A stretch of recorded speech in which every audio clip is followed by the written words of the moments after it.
Mas, além do conceito formal, a gente tem também um conceito material de direito fundamental, que está ligado ao seu conteúdo. Então, o que seria um direito fundamental do ponto de vista material? Qualquer posição jurídica essencial que explicite e concretize a dignidade da pessoa humana. Então, aqui eu vou pelo conteúdo. Qualquer direito que reconheça qualquer dispositivo legal ou constitucional que reconheça um direito ao ser humano pela sua essência humana, que explicite a dignidade do ser humano, é um direito fundamental do ponto de vista material. Existe direito fundamental material no nosso sistema? Existe. A própria Constituição expressamente diz isso no artigo 5º, parágrafo 2º. Né? Ela diz lá: os direitos e garantias expressos nesta Constituição não excluem outros decorrentes dos princípios adotados por ela, nem dos tratados em que figura a República Federativa do Brasil faça parte. Ou seja, o próprio Constituinte diz: os direitos fundamentais não são apenas os que estão formalmente previstos aqui. Se eu tiver algum outro direito que eu possa reconhecer a partir do conteúdo que decorra dos princípios adotados pela Constituição, isso também vai ser direito fundamental. É por isso que o próprio artigo 5º, num outro parágrafo 1º, parágrafo 3º, né, aqueles 3 primeiros parágrafos ali vão tratar mais ou menos dessa matéria, vão dizer que os tratados internacionais sobre direitos humanos de que o Brasil seja parte, se forem adotados no país seguindo a mesma formalidade exigida para a emenda constitucional, entram no sistema brasileiro com status de emenda à Constituição, exatamente num reforço dessa natureza de direito fundamental dessa norma, desse tratado, por se tratar de direitos humanos. Certo? Então a gente pode dividir isso ainda com um conceito material amplo e um conceito material restrito. Embora o palavreado aqui, né, possa parecer meio complicado, dimensão objetiva, dimensão subjetiva, não, é tudo muito simples. Eu tenho que enxergar o direito fundamental de 2 pontos de vista. Perceba, vamos ver um exemplo. Imagine que você tenha um terreno e a divisão do seu terreno para o terreno do terreno do vizinho seja apenas com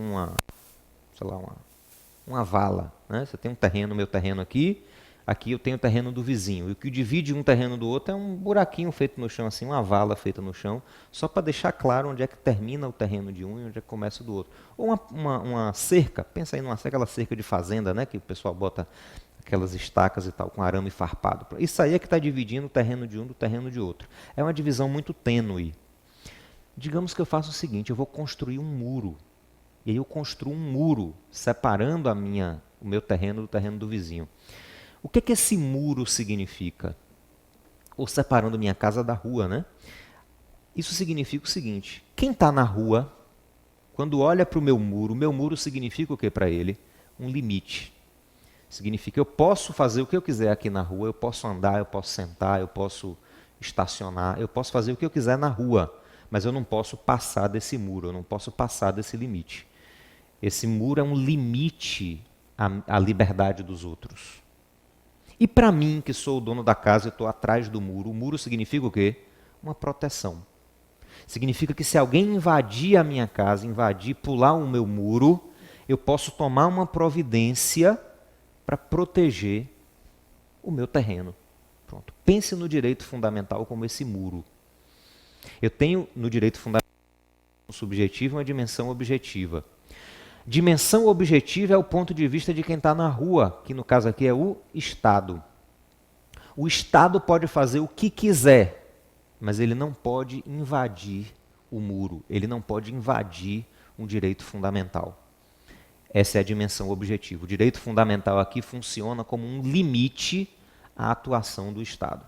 Toda vez que o Estado, vamos lá, o governo resolve criar uma lei, qualquer que seja a lei. Eu vou criar uma lei aqui, digamos aí, a emenda, né, da Previdência, a reforma da Previdência. O Estado criou ali a reforma da Previdência. E aí vai dizer o seguinte, pronto, agora todo mundo tem que se submeter a essas novas regras da reforma da Previdência. Não, peraí, você está ultrapassando um limite. Você não pode fazer isso não. Tudo bem, a minha casa aqui não tem muro, só tem a cerca. Eu não construí o muro. Por quê? Porque eu ainda não tenho o direito de me aposentar. Né? Eu não tenho idade, não tenho tempo de contribuição ainda para me aposentar. Então, realmente, eu não tenho direito adquirido. Tenho uma expectativa de direito. Então, a reforma me afeta. E isso não é violação a um direito fundamental. Mas aquela pessoa que já tem direito de se aposentar, porque você tem direito de se aposentar, você não é obrigado, né? Você pode ter já o tempo de contribuição, idade, mas continuar trabalhando mais um pouco, não quero me aposentar ainda, vou esperar aí mais um ano e pouco. Ele já tem direito de se aposentar, mas não se aposentou ainda. A emenda não pode afetar essa pessoa. Por quê? Porque o artigo 5º da Constituição, num de seus incisos, diz: a lei não afetará o ato jurídico perfeito, né, o direito adquirido e a coisa julgada. Então, é um limite à atuação do Estado. A reforma só vai afetar aqueles que ainda não teriam direito de se aposentar a partir de sua promulgação. Certo? Então, perceba, é o muro, é um limite. O Estado não pode atravessar, ele não pode passar, ele não pode ultrapassar esse limite. Do meu ponto de vista, aqui eu estou falando da dimensão subjetiva, é um poder que eu tenho. Se alguém invadiu, eu tenho o poder de repelir essa invasão, eu tenho o poder de repelir essa violação. Como? Por meio da ação judicial. No caso aqui do terreno, vocês sabem lá de direito civil que a gente tem a autotutela da posse, né? Eu posso fazer a autotutela da posse. Mas, claro que no caso de um direito fundamental, você vai ter que recorrer ao Estado. Então, você, por meio da ação judicial, provoca o Estado, provoca a jurisdição para que ela restaure o direito, né? Para que ela faça cessar aquela violação ao direito, faça cessar essa intromissão do Estado onde ele não poderia, né? Restaurando, restabelecendo aquele direito fundamental que foi violado. Certo? Então, o direito fundamental, ao mesmo tempo, é uma barreira para o Estado, na dimensão objetiva, e é um direito subjetivo, na dimensão subjetiva, que dá poder ao indivíduo de agir, caso o direito seja violado. Certo? Joia. E aí, uma coisa que é importante é a gente distinguir direitos de garantias. Né? Na verdade, não é uma distinção muito digamos assim, peremptória, não. É uma distinção muito teórica que nos ajuda a manusear melhor as ferramentas que a gente tem, mas mesmo assim a garantia também é um direito. Não é que eu tenho o direito e tenho a garantia como se fosse uma coisa diferente. Não. As próprias garantias são também direitos fundamentais, certo? Daí alguns autores falarem de direitos fundamentais propriamente ditos e falarem de direitos garantias. Ao invés de falar só garantia, fala direito garantia, para explicitar, para deixar bem claro de que a garantia também é em si um direito. Mas basicamente o que eu tenho é o seguinte: qual é a diferença do direito e da garantia? O direito, como dizem os autores, ele traz uma proposição declaratória. Né? O direito é uma declaração de que você tem aquele direito. A garantia é um instrumento que você pode utilizar para defender esse direito. É um instrumento que você usa para defender esse direito. Né? Então, por exemplo, eu tenho o direito de saber ou de ter acesso às informações que o Estado tem a meu respeito num determinado banco de dados. Isso é um direito. Eu tenho direito de informação, eu tenho direito de saber qual é a informação que consta sobre mim naquele banco de dados. Vou lá exercer o meu direito e o órgão se recusa a me dar essa informação. E agora eu faço o quê? Sento e choro? Não, eu tenho uma garantia desse direito. Como é que eu garanto esse direito? Eu tenho uma ação. Então, se o direito foi violado, eu vou correr atrás da minha garantia, que no caso aqui é o habeas data. Então, o habeas data é uma garantia. As ações constitucionais, todas, são garantias. Servem para proteger os direitos fundamentais. Se eu tenho um determinado direito fundamental violado, acredite, eu vou ter uma ação, eu vou ter um instrumento para defender qualquer direito fundamental que seja violado. Aí eu vou ter que ver qual é o direito fundamental, qual é o tipo de violação, para ver qual é a garantia que eu vou poder utilizar. Se é o acesso à informação, é o habeas data. Mas, por exemplo, minha esposa, ela fez uma graduação há 20 anos atrás, né? Ela terminou a primeira graduação dela e exerceu essa profissão aí durante um tempão. Depois ela resolveu fazer direito. E aí fez a faculdade de direito. Quando ela entrou na faculdade, ela entrou por meio de portador de diploma. Não foi vestibular, né? Portador de diploma. Ela pegou o diploma, chegou lá, o histórico da faculdade, se matriculou, fez o curso. Se formou. Quando foi pedir o diploma, a faculdade disse assim, olha, para emitir o seu diploma, eu preciso que você traga o histórico escolar do ensino médio. Eu disse, mas não faz sentido, porque eu entrei como portador de diploma. A outra faculdade, que é a universidade, não teria me dado o diploma se eu não tivesse concluído o ensino médio. Mas acabou. Bom, tá bom, então eu vou correr atrás desse histórico escolar do segundo grau. E aí quando ela foi, ela nem lembrava qual era a escola, né, que ela tinha terminado o segundo grau. Ela, qual foi? Falou com a mãe, né, com minha sogra. Não, foi na escola tal. Ela, então pronto, vou lá. Procurou na internet o telefone e não achou. Não tinha telefone. Aí foi no lugar da escola. Para resumir a conversa, a escola não existe mais. Era uma escola privada que não existe mais. Não existe mais a escola. E agora? Não, agora não se preocupe, não se apoquente não.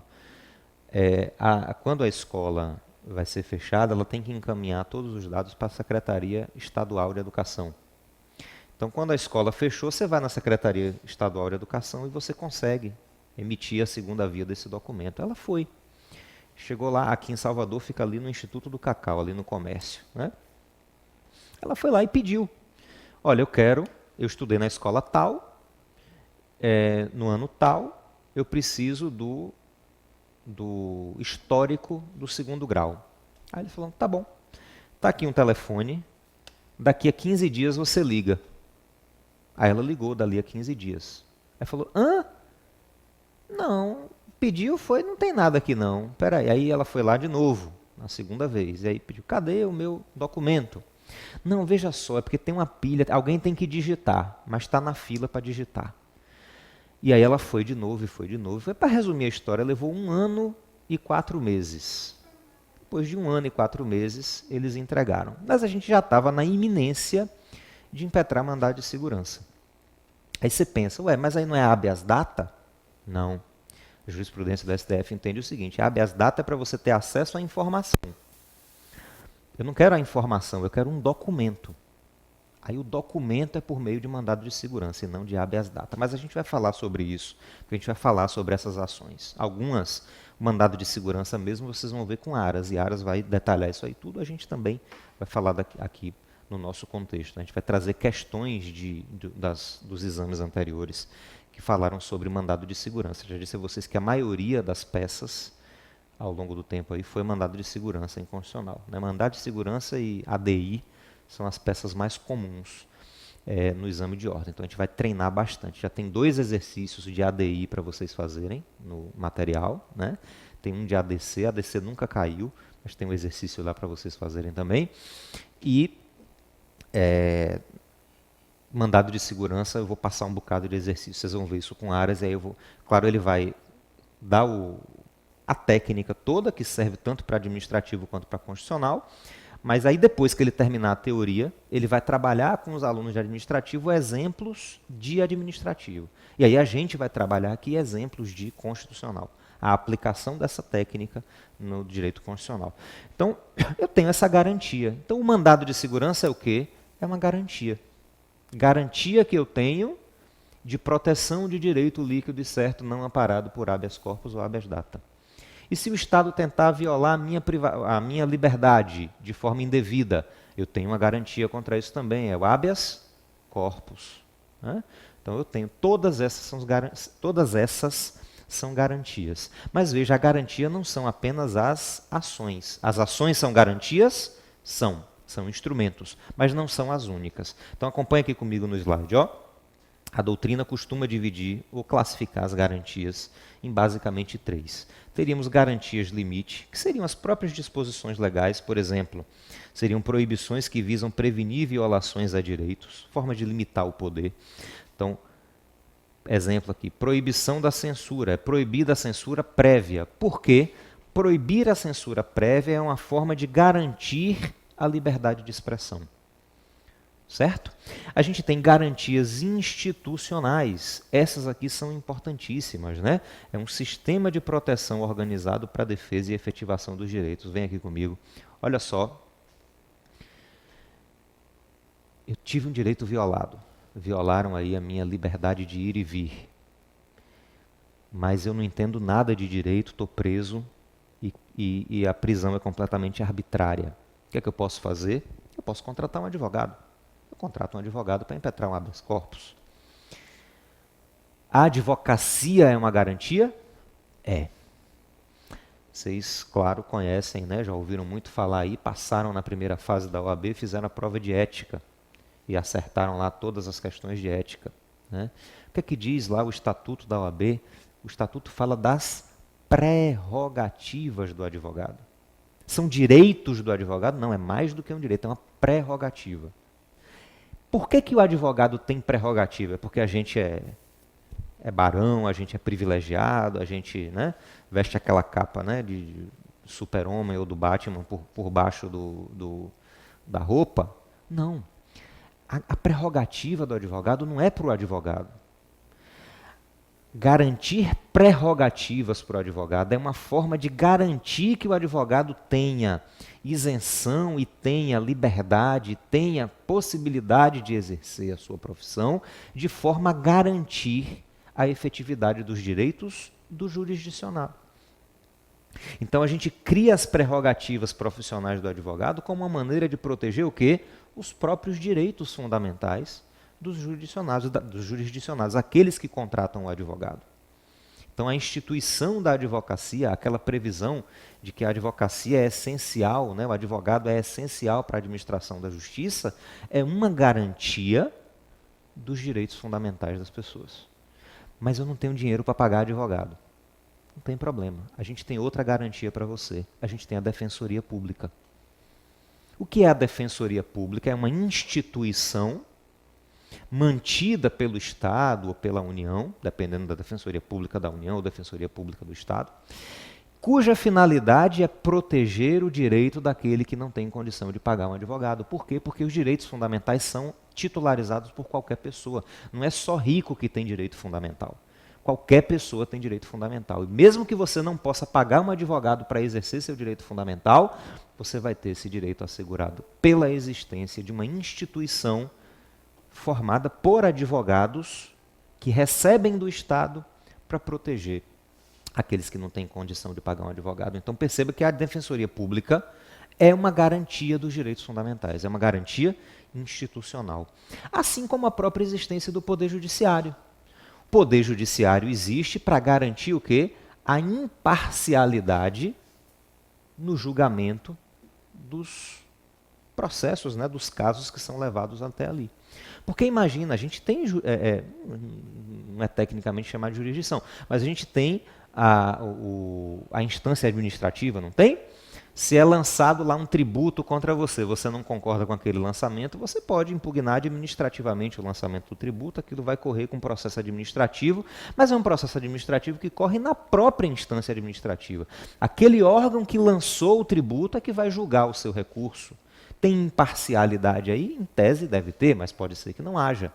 Então, se no processo administrativo eu não tiver sucesso, o que é que eu posso fazer? Eu recorro ao próprio Estado, mas é um poder diferente, que é o Poder Judiciário, que é composto por magistrados que têm rabo preso? Não. Quer dizer, em tese não, né? Em qualquer lugar tem rabo preso, advogado tem rabo preso, né? Mas assim, do ponto de vista institucional, o Poder Judiciário não tem rabo preso com ninguém. Por quê? Porque o sistema assegura ao juiz toda a independência. O sistema assegura ao juiz o quê? Vitaliciedade, inamovibilidade e irredutibilidade de subsídio. Isso aí é porque eu quero proteger juiz? Isso é porque eu quero... Não, porque o juiz, ele é... Vocês sabem qual é a diferença entre juiz e desembargador? A gente fala assim, brincando, sabe? Sabe qual é a diferença entre juiz e desembargador?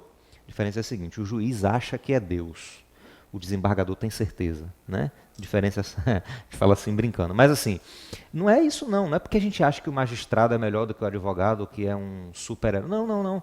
A gente garante a inamovibilidade, a irredutibilidade do subsídio e a vitaliciedade como forma de garantir que o juiz tenha independência para julgar imparcialmente as causas que lhe são submetidas, sem medo de depois sofrer algum tipo de represália. Porque se não fosse assim, o juiz ficava com medo e dizia, olha, não, aqui eu vou dar a favor do Estado, porque sei lá, pode querer sacanear a gente lá na frente e tal. Não, é para garantir a imparcialidade do julgador. Né? Então essa ideia de, o juiz fez uma besteira aqui, rapaz, foi pego roubando dinheiro público e tal, vamos punir esse cara com aposentadoria. Né? Pô, que punição desgraçada é essa e tal? Mas perceba, eu não estou privilegiando aquele juiz. Isso aí, punir o cara com a aposentadoria, é uma forma de mostrar a todos os outros juízes, olha, faça o que você tem que fazer, não tenha medo não, porque o pior que pode acontecer com você é isso aqui. Né? Enfim, do ponto de vista, né, enfim, de remuneração e tal. Então, tudo isso é garantia institucional. Então, a existência do Poder Judiciário, Defensoria Pública, o próprio Ministério Público, a própria advocacia, todas essas são garantias institucionais. E a gente tem, aqui no slide, as garantias instrumentais. As garantias instrumentais. E as garantias instrumentais se fazem por meio das ações constitucionais. As ações constitucionais são essa ligação entre as garantias de limite e as garantias institucionais. Né? Então, se eu tenho, por exemplo, a violação da liberdade de ir e vir, eu tenho como garantia o habeas corpus. Se eu tenho a violação do dever, do direito de obter uma informação, eu tenho o habeas data como garantia. Se eu tenho a violação, por exemplo, eu tenho um direito assegurado na Constituição, mas esse direito não foi regulamentado pelo Poder Legislativo, que teria a competência e a obrigação de fazer isso, eu tenho um mandado de injunção. Então perceba, para cada direito fundamental violado, eu tenho a respectiva garantia instrumental. Certo? Bom, e aí falamos aqui, né, da estrutura da nossa Constituição e mostrei a vocês como os direitos formalmente fundamentais são esses que estão entre o artigo 5º e o artigo 17. Todos os outros aí, ou dentro da própria Constituição, eu posso encontrar outros direitos fundamentais, mas vão ser direitos materialmente fundamentais, assim como posso encontrar direitos fundamentais fora da Constituição, como ligando o conteúdo desses direitos ao conteúdo de algum direito fundamental formal. Certo? Bom, vamos fazer um intervalo rapidinho, só para molhar o gogó um pouquinho e eu ver se está tudo ok aqui com a transmissão ao vivo. Quero ver aí se o pessoal tem alguma dúvida, alguma coisa. E aí a gente volta daqui a 10 minutinhos, 15 minutinhos, tá certo? E aí a gente vai falar das funções dos direitos fundamentais. Não sai daí não que a gente volta já já.